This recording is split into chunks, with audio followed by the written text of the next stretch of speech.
I wouldn't be surprised at all if that just went away in the same way that UFO sightings disappeared with cell phones. Now that all of us have cameras in our pockets, no one sees UFOs in the woods anymore, except for the U.S. Navy, and or at least not cool, not like the alien ones. You'll see stuff and be like, yeah, that's probably some military thing. But like, what about those lights over in the Southwest back in not that long ago? Was it over Phoenix? Like 2004, right? Yeah, that was crazy. Like there's a few where it's like, what is that? Although it's always weather balloons. That one wasn't weather balloons. I remember that was not weather balloons. It's a formation of lights in 2004 hovering over the city. Do you think maybe it was just like some early drone technology though that they just couldn't admit to back in the day? So I 100% think that. You've seen what they can do when they make that. I saw that Panther the other day on Reddit that they made with drones. That each drone is a light, and just imagine it as a 3-dimensional pixel now that they can create these moving forms in the air. And it's incredible. And then there's this new Chinese drone technology, some sort of electric ion propulsion or something that's powered by solar. And it's like these 4-gram drones can stay aloft like indefinitely. Like, how long does it hover? I don't know, till it wears out. Well, are there moving parts? Not really. It's like it just hovers forever. And is there a camera on it? Whatever you want on there. Well, I would think weight matters. Like, did they put camera on there? Is there okay? Yeah. So yeah, I was thinking of the military applications. Like if it's a 4-gram, it must be tiny. Dude, and if there's a camera on it, that thing could barely be detected or noticed. Smaller than a dove. Isn't it kind of lame that it's now, I think, very clear that there will be no step in human warfare where there's like armored, just like jetpacks with steel plates and cool like Warhammer looking soldiers. Like, we're skipping straight to drones. Yeah, I think it's almost weird that there's still people in the planes. Like, people are. Well, I'm sure there's some creative decision making that the pilots make, but also the planes only pull so many G's because of the people in there. The planes have to be so large and have to do so much to accommodate like keeping humans alive when it's whatever -10 degrees out there and there's no oxygen. If you remove all that life support stuff and space and weight that we need to have pilots in there, planes can do badass stuff. But you got to send a signal to them. You've just got a guy on board doing stuff, right? Like, he's making decisions right now with zero lag.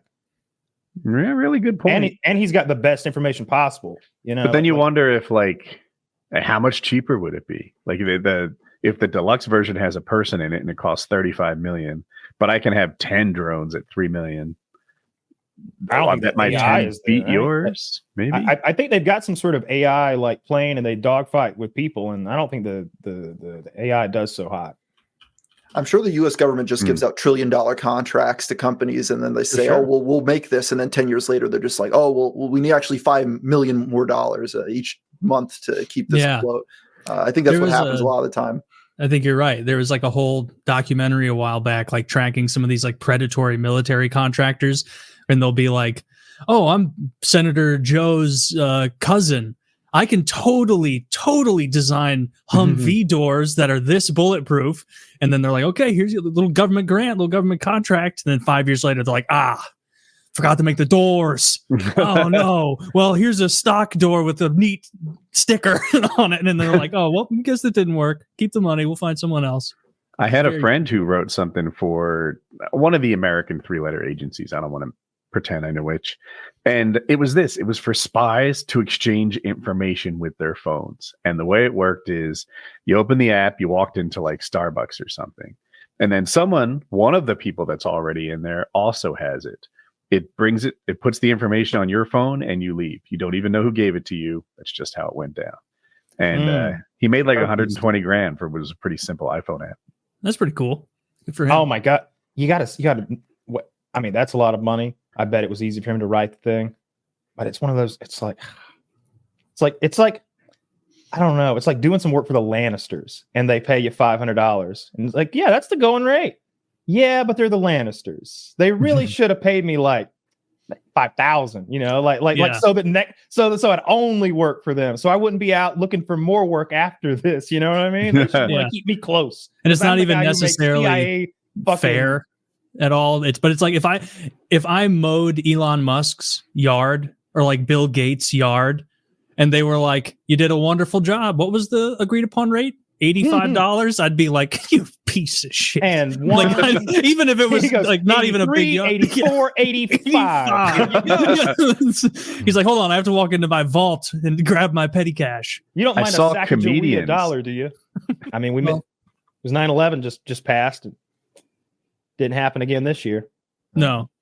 We're on a nice 20+ year streak of 9/11. No 9/11s. Yeah. Yeah. Wait a minute. Peaceful. When was it? Maybe when was it when that crazy person in Nice, France, rented the U-Haul and crushed all those poor people on the street? That was Christmas, right? Yeah, I think that was Christmas. That wasn't a 9/11 thing. I remember there were like holiday goers and little children and like those little poofy hats. I remember that. If anything, like I feel like terrorist groups would go out of their way to avoid 9/11. To do 9/11 because then they're going to be like, we're not even going to show up in the Google searches. Like it's just going to. What if they showed up on December 7th, fucking Pearl Harbor Day, and tried to pull some shit? Do you think that? I think they got to pick a date that doesn't have too much other stuff going on so that they can monopolize it, like they did with 9/11. No, what I'm saying is like we see it as like a double insult. Like you blew up our building, and it was a slap in the face about Pearl Harbor. Okay, so like if they did something on like July 4th. Oh, I wouldn't care for that one bit. I wouldn't like that. Like if they destroyed the Statue of Liberty on July 4th, like what? If they did, what did you do?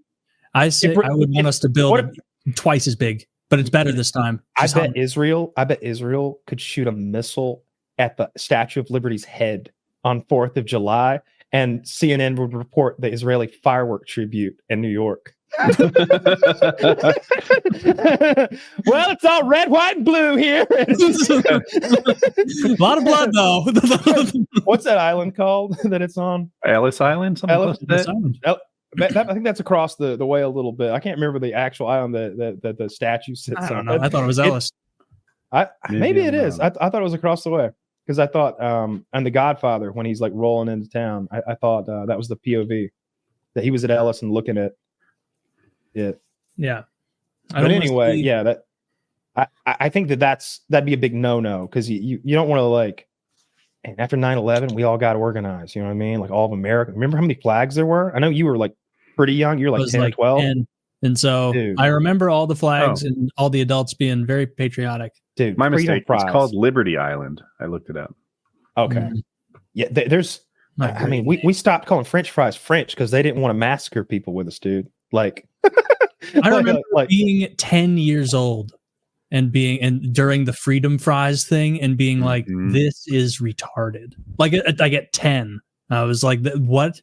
We're just going to pretend these things aren't. Do you remember rednecks stomping on Dixie Chicks CDs? Yeah.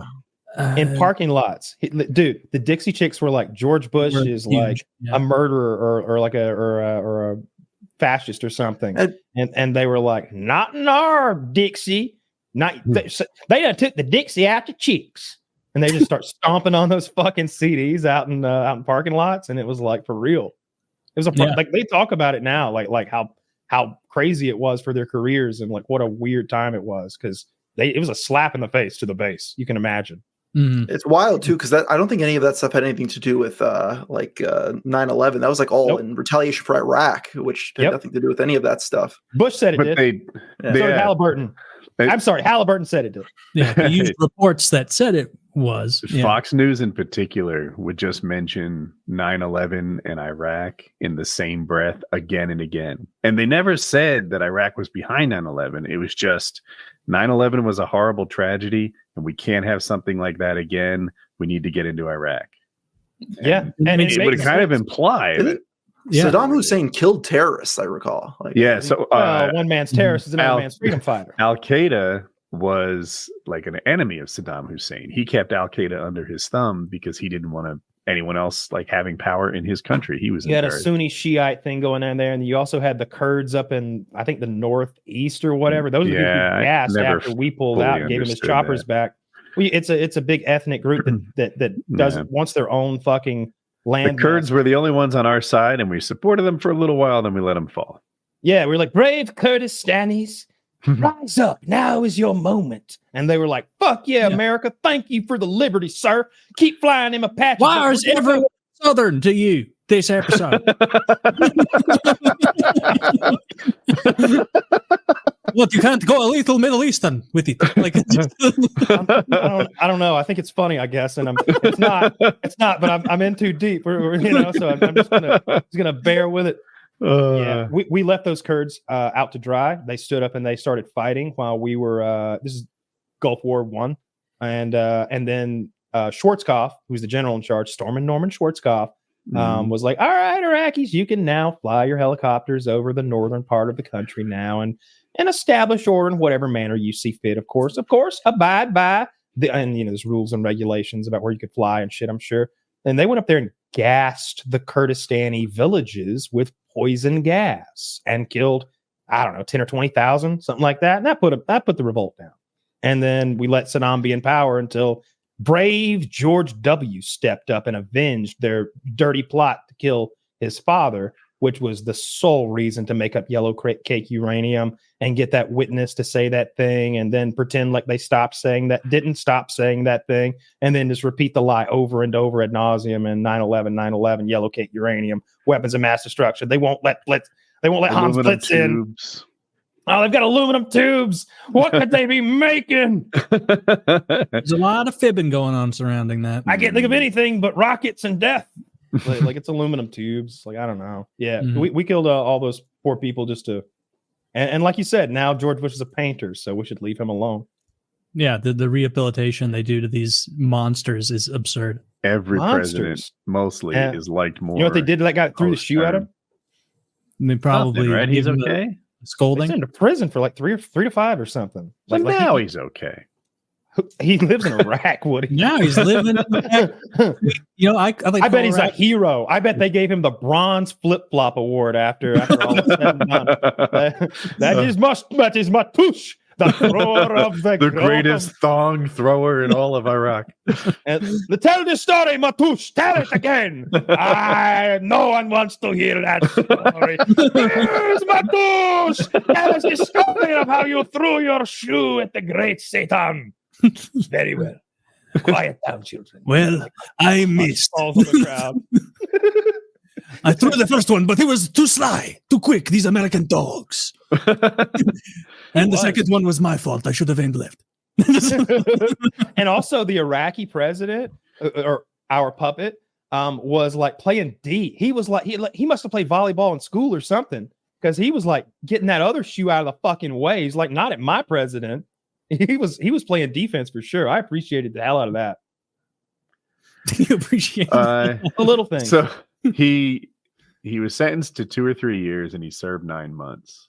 And that's pretty good. That's as far as I got so far. I bet if Bush had wanted more, he'd have gotten it. I bet all he had to say was like, you know what, make it 9 years. Nah, for reals. Actually, let me beat him up a little first. Oh, definitely could have done that. Yeah, I'm glad Bush wasn't petty. I'm glad he was just kind of a bumbling warmonger with a vice president who had a lot of corporate ties. Yeah, to Albert. Yeah, I mean, Dick Cheney financed that thing with his boys. I mean, the people like they're making money coming and going. Like we'll pay you to blow it up, and then we'll pay you to rebuild what you blew up. Like that was the deal, right? Yeah, we do that a lot. Yeah, good times. That's the American way.